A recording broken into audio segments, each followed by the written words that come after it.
একটাই ও কথা অনুরোধ করতে চাই যে আমাদের বাচ্চার হত্যার বিচার চাই। আমরা চাই এই প্রধানমন্ত্রী জনাব তারেক রহমান নিজে এই বিচারের দায়টা নিজেই নিয়ে ওই খুনির বিচারটা সে নিজেই রায় করে দেব, আমরা সেটা চাই। প্রধানমন্ত্রী নিজেই খুনির বিচারটা কিভাবে করবে আমরা সেটা দেখতে চাই। আচ্ছা, আপনি এখানে আমি এইখানে অনেকক্ষণ যাবত না রাস্তার আমরা বিক্ষোভ করতেছি, মেলা সময় যাবত রাস্তা অবরোধ করেছি এই জন্য যে আমাদের বাচ্চার হত্যার বিচারের দাবিতে আমরা রাস্তায় নেমেছি। কি হয়েছে? মিনিস্টার ফ্রিজ কিনে হাম্বা জিতেছে।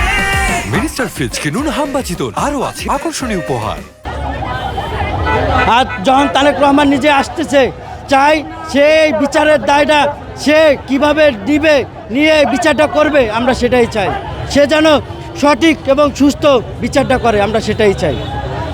যেহেতু সে এদেশের একজন প্রধানমন্ত্রী, আমরা চাই সে নিজে এই বিচারটা করুক, আমরা সেটাই চাই। আমরা বিচার চাই, খুনির ফাঁসি চাই। 48 ঘন্টা হয়ে গেছে আন্তরিক আমরা কোনো খুনির বিচারের কিছুই পাই নাই। খুব আফসোস, এই আফসোস নিয়ে রাস্তায় খারাইছি। আমার কিছু বলার নাই ভাই, আমাকে তো অনেক কষ্ট। আমাকেও ঘরে 2টা বাচ্চা আছে, মেয়ে বাচ্চা ভাই, কে নিরাপত্তা দিবে? কার বাসায় আমার বাচ্চাটা ভালো থাকবে আমরা জানি না।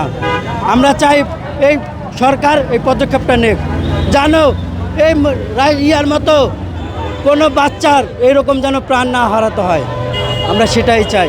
প্রত্যেকটা বাচ্চা হাসিমুখী খেলা করুক, সেটাও আমরা চাই। আমরা এই আশা নিয়েই রাস্তায় নামছি যে তারেক রহমান আসবে। আমরা মৃত্যুদণ্ড চাই, মৃত্যুদণ্ডই আমরা চাই, খুনির মৃত্যুদণ্ড চাই, আর কিছু চাই না। আমরা রিমান্ডও চাই না, আমরা আর কোনো কিছু চাই না। আমরা চাই খুনির সুস্থ এবং তদন্ত করে খুনির একবারে মৃত্যুদণ্ড, আর কিছু চাই না। প্রধানমন্ত্রীকেই বলতে চাই যে আপনি দেশের একজন প্রধানমন্ত্রী, আমাদের একটা বাচ্চা আজকে এই পরিণতি। আমরা চাই আপনার মাধ্যমে প্রত্যেকটা শিশু, প্রত্যেকটা মা বাবা সবাই জানি সুস্থ হাসি মুখে থাকতে পারে, কারো মা জানি মায়ের কোল খালি না হয়। আমরা তারেক রহমানের কাছে এটাই আশা করি।